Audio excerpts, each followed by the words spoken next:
অনুষ্ঠানের স্নেহভাজন সভাপতি, বন্ধু, প্রধান অতিথি, স্নেহভাজন বিশেষ অতিথি, আয়োজক কমিটি, সকলকে ধন্যবাদ ধন্যবাদ ধন্যবাদ। আমি এখানে একটি বার্তা তোমাদেরকে দিতে চাই, যেহেতু সকলেই আমার বয়স কনিষ্ঠ।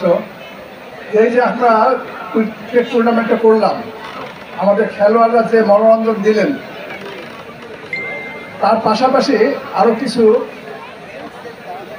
ব্যক্তি সংশ্লিষ্ট আছেন বা ছিলেন, তাদেরকেও আমরা ধন্যবাদ দিতে চাই। বিশেষ করে যেমন ক্রীড়া ভাষ্যকার যারা ছিলেন, এরপরে যারা ফটোগ্রাফার আছেন, এই অনুষ্ঠানকে সকলের মাঝে ছড়িয়ে দেওয়ার জন্য যারা পরিশ্রম করেছেন, তাদের সকলকে আন্তরিক ধন্যবাদ। খেলা শুধু খেলোয়াড় নিজের শখেই খেলেন না।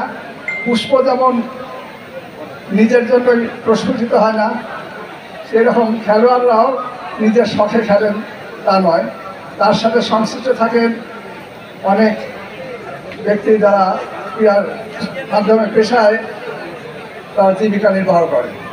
বিশেষ করে ক্রীড়া ভাষ্যকার যারা আপনার রেডিও টেলিভিশন দেখেন, তারপরে ক্রীড়া সাংবাদিক, ক্রীড়া সাহিত্যিক, এখানে যদি কেউ ডাক্তার থাকেন তাহলে ক্রীড়া ডাক্তার বা স্পোর্টস ফিজিশিয়ান, যদি কেউ ফিজিশিয়ান থাকেন, ফিজিও থাকেন, স্পোর্টস ফিজিও, এই সমস্ত বিষয়গুলো আমি যারা এই কুষ্টিয়া জেলা স্কুলের ছাত্র আছেন, শিক্ষার্থী আছেন, যারা ভবিষ্যতে আরও কর্মজীবনে প্রবেশ করবেন, এই বিষয়গুলোর জন্য তারা মাথায় রাখে যে এইভাবেও কিন্তু খেলার সাথে সংশ্লিষ্ট হওয়া যায় বা খেলার উন্নতি করা যায়। কুষ্টিয়ার মানুষের বাচনভঙ্গি অত্যন্ত সুন্দর। আমরা আলফাজ ভাইয়েরকেই পেয়েছি একমাত্র ক্রীড়া ভাষ্যকার হিসাবে, তারপর আর কোনো ব্যক্তি কুষ্টিয়া থেকে আসে না ক্রীড়া ভাষ্যকার হিসাবে।